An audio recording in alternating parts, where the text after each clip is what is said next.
People listen to music all the time. They're always plugged in. They get in their car, they turn on the music. They walk, they put in their earphones and they listen to their music. And people have long playlists. They spend a lot of money on these things. And so they're lost.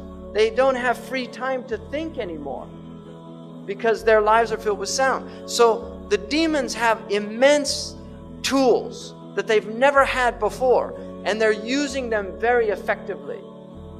And we're, unfortunately, the people of Haqq are not using them effectively at all. And Allah says, عَاقِبُوا بِمِثْلِ مَا عُقِبْتُمْ بِهِ. Fight with the tools that you're being fought with. The jihad of this age is between the ears.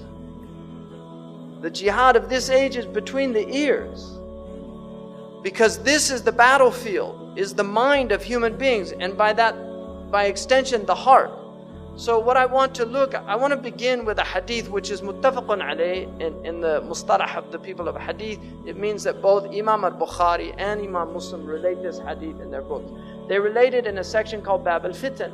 The fitna in Arabic is a very intriguing word because one of the meanings of it is intriguing, right? In other words, it pulls you in.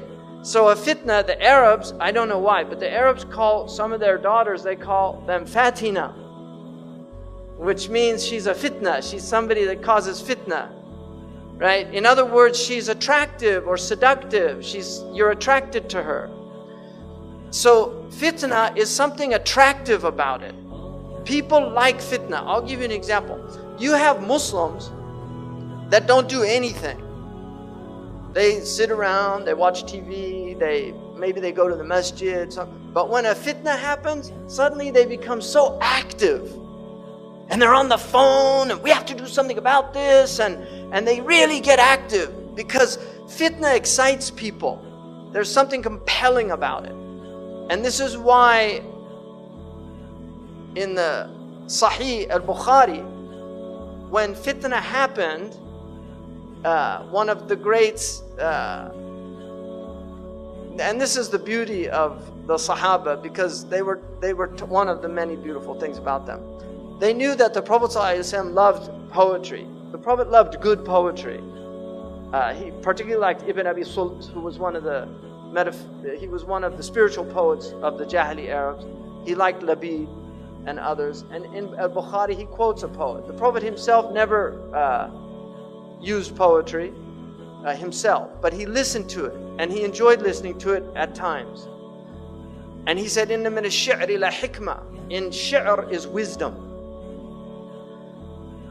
When the fitnas used to come, the Sahaba said, Ibn Uyayna relates this hadith in al-Bukhari, that they used كانوا يتمثلون بإمر القيس.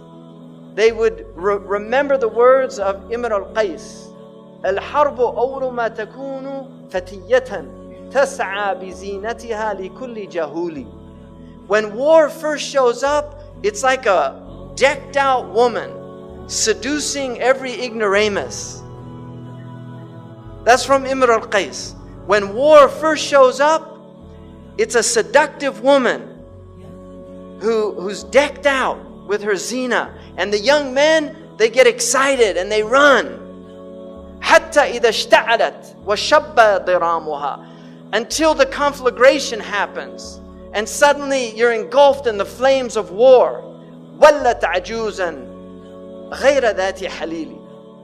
It becomes an old hag who's lost her husband. شمطاء ينكر لونها وتغيرت مكروهة للشم والتقبيل. Ugly, foul smelling. Nobody wants to kiss or hug her.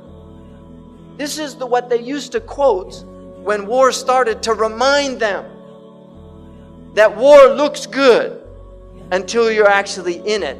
And then you see that war is hell. And this is why the Prophet said, لا تتمنوا لقاء العدو. Sahih al-Bukhari. Do not desire to go to war. It's a disease in the heart. But he said, if you're forced to, فَثْبُتُوا, be brave.